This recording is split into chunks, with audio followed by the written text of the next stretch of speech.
Welcome to another video. Purple Political Talk here. Today is Wednesday, August 18th, 2021, and today we're going to be discussing the 2024 presidential election and take a look at a scenario that at this point I would say is one of the more likely scenarios, and as things stand right now, we could be seeing this scenario in 2024. This is a scenario between Florida Governor Ron DeSantis and President Joe Biden. This is more of an update to my prediction I last did, and we're going to be taking a look at a lot of different factors and talk about how some of these states are shifting in certain ways and how the election could be changed by recent events. But before we do begin this video, I want to remind you guys to like, subscribe, and turn on post notifications to be up to date with our latest content. And also, that channel memberships are now open. If you would like to help out the channel or support the channel, you can do so by pressing the link down in the description or pressing the join button next to the subscribe button. And in that spirit, I also did want to give a very big thanks to our Purple Political Talk channel members, David Maxwell and Adam Hurst. We really could not do this without you. So now that we've gotten all of this out of the way, let's get started with the video. So I think that the 2024 election is in its essence, it's staying the same in many ways. I think that we're looking at a race where the Democrats could have a tough time in winning certain places around the country just based on their incumbency factor. I think the incumbency factor from now moving forward is going to be more of a detriment to a candidate than, helpful. I think unless you're extremely popular, you're popular amongst both sides of the parties, you're going to, face some very big amount of challenges politically. And I think that one thing that we've seen as the United States becomes more polarized in its politics, incumbent presidents are going to have a very tough time at holding control for their parties. We could see this through the, midterm elections. We could see this through, primaries and things that we've seen. And I think there's many things that are pointing right now that the nationwide environment isn't where the Biden administration wants it to be. And I think that the Republicans have energy, and a lot of it at that. And I think that one of the things we've seen in the past is the more energized you're against something, the more likely you're probably going to be able to win. I think that people don't think about this, but I think it's a true factor that negative energy against a candidate, people voting against a candidate, people excited to vote against a candidate, is a lot stronger than, people excited to vote in a candidate. And I think in the past, we've seen a lot of these elections turn out. 2016 election, a lot of people weren't voting for Donald Trump. They were voting against Hillary Clinton. In 2020, some people weren't voting for Joe Biden. They were voting against Trump. And I think moving forward, that's a factor we could be seeing in U.S. elections. But we're going to talk about individual states now. On your screen right now, you're going to see your safe states. These are states that would go by over 15%, and we're starting off map as Governor Ron DeSantis at 125 electoral votes and Joe Biden at 183. So let's start off the toss-up prediction by talking about the likely states. Likely states are states that would go by a margin of 5 and 15%. So that's a very big, realm of possibility. But it's kind of states that are solidified in many ways. So let's get started by talking about the likely states for the Democratic Party. So Joe Biden, I think in this scenario against Ron DeSantis, he does very well in places like Colorado. I think he does well in Virginia. I would say he does pretty good in New Mexico. These are all general parts of the country that are a little bit, more on the establishment Democrat side. Although places like New Mexico could actually be a little bit closer than people expect. In Virginia and Colorado, I think it just comes down to the mere fact that the Democrats have built such a big coalition of voters in these states. And especially amongst establishment Democrats, Biden is going to have a very easy chance of winning here just because of how establishment he is and how good liked he is here. I think that in these states, the worst Biden could do is probably going to be 6-7%. The best probably nearing the 10% margin. Now, another state I do think Biden could actually carry by likely margin, probably around 5 or 6%, is the state of Minnesota. Minnesota is a state that has actually been trending Republican in certain parts of the states. However, I think that one of the big factors that we saw was, how Minneapolis and St. Paul and its suburbs went completely blue in the 2020 election. And I think this is something that can continue to replicate. I don't think Minnesota is, for example, as trickle-down economic, kind of a state as other states in the Rust Belt. And I think that generally speaking, the Democrats are probably going to end up winning in Minnesota by a margin of 5%. So that covers all of our Democratic likely states.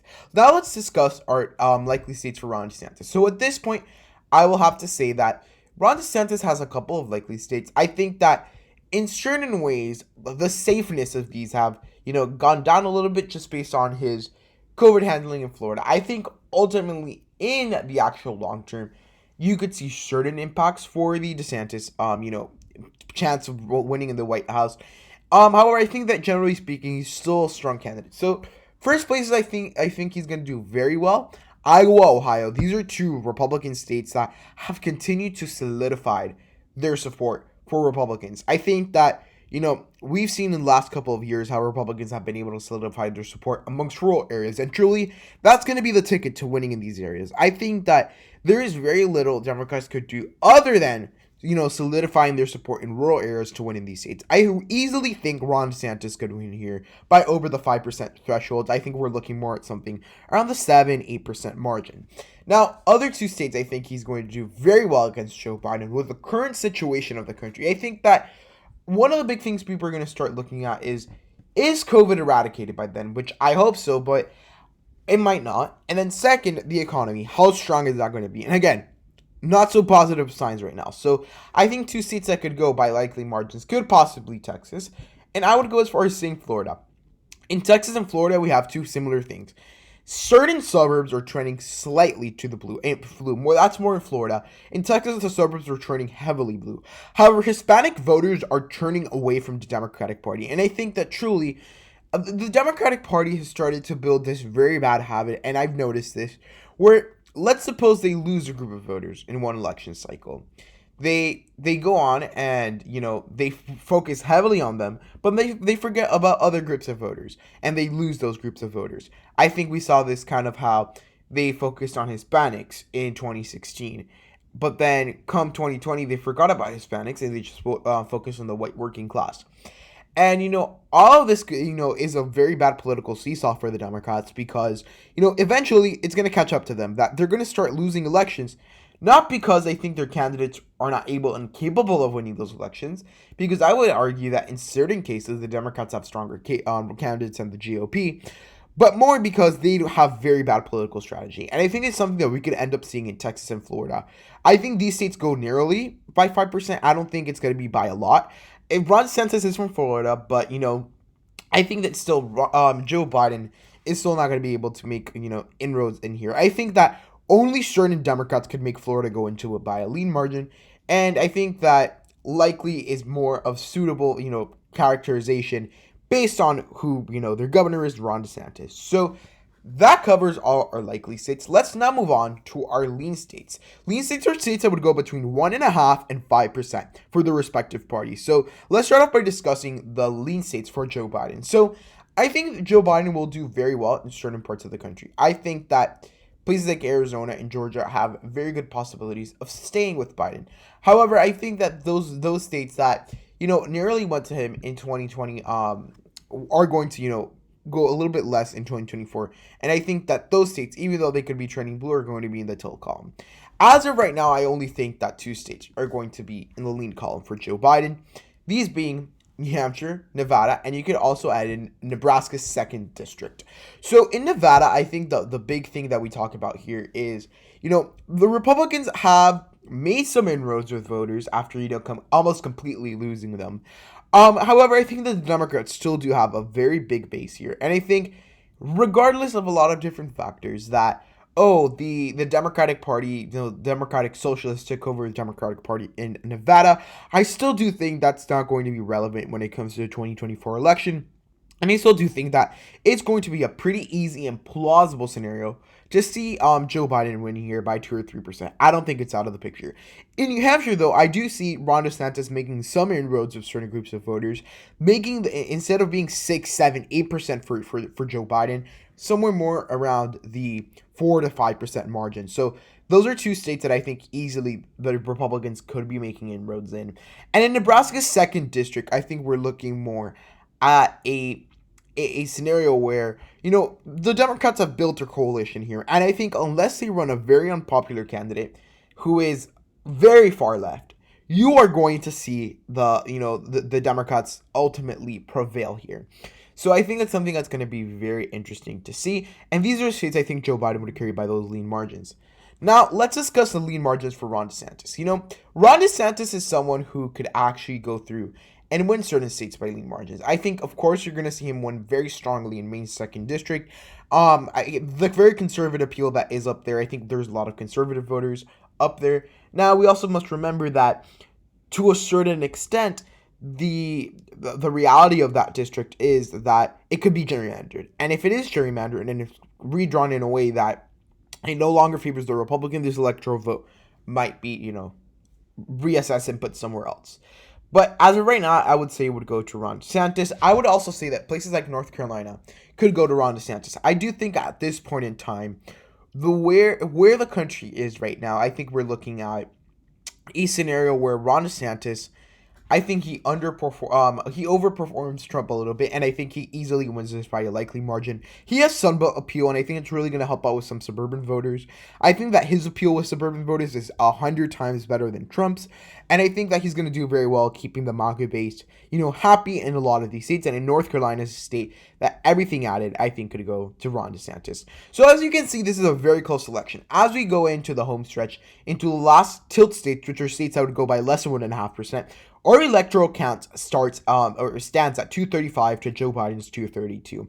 So let's talk about the tilt states. So I'm going to go from west to east like I usually do for these states. So starting off with Arizona, I do think at this point in time, Joe Biden narrowly ends up edging out Ron DeSantis here. I mean, I actually could end up seeing a world where Ron DeSantis wins here. I just think that there is still going to be a lot of Republican fatigue in the state of Arizona. It was a very close race in 2020, and I think DeSantis' suburban appeal might be enough, actually. This is a state that I'm really conflicted about. I would actually go as far as saying it's going to be very close. I might actually just change my prediction on the spot. I think DeSantis could win in Arizona very narrowly. He could get those 10,000 voters from Maricopa County and win the election. Now, with that being said, this race is very dependent. If the Republicans start moving further to the right in the sense that it becomes like, kind of crazy and the quote-unquote conspiracy theorists to a certain extent, you're going to see them lose here. I think the Maricopa County voters are very moderate. If DeSantis moves way further to the right than he needs to, he will lose here. But as of right now, I would say that DeSantis wins here. In the Rust Belt, I do think that Wisconsin and Pennsylvania are going to be two states that will end up going to Ron DeSantis. I do think that these are two states that are going to flip based on the economy. Remember, trickle-down economic voters. These are voters who vote on the economy, how the economy is doing. And as of right now, I would argue that the economy is not in such a good strength. And I think that the Republicans are going to be able to use that to their advantage and ultimately going to be able to help them out in these two states. I think Wisconsin and Pennsylvania, again, closer states in 2020, DeSantis could probably put in the work and win here. And I think that Joe Biden, he won narrowly on these states. And I think that there is a big possibility they might flip in 2024 with this scenario. Going on to our last two states, Michigan and Georgia. I do think Michigan and Georgia are two states that are going to end up going to Joe Biden. I know this map looks very weird. We've never seen a map such like this in the past. However, I think at this point where politically both of these states stand, within Georgia, you have a very big solidified support, around Biden. I think that unless the Republicans run some sort of neocon, they're not going to win Georgia. Country club Republicans are going to turn out for Biden. And I think African American voters are going to be a monumental part in Biden's victory in Georgia. I think in 2024, I think Georgia is a state that is narrowly going to go to Joe Biden, and Michigan as well. I think Michigan, the Republicans could make inroads. However, I think it's a little bit further than the other Rust Belt states. So the Democrats are probably going to end up winning here. So our final electoral map shows Ron DeSantis narrowly edging out Ron DeSantis. Ron DeSantis is edging out Joe Biden because it would be pretty weird if he edges out himself.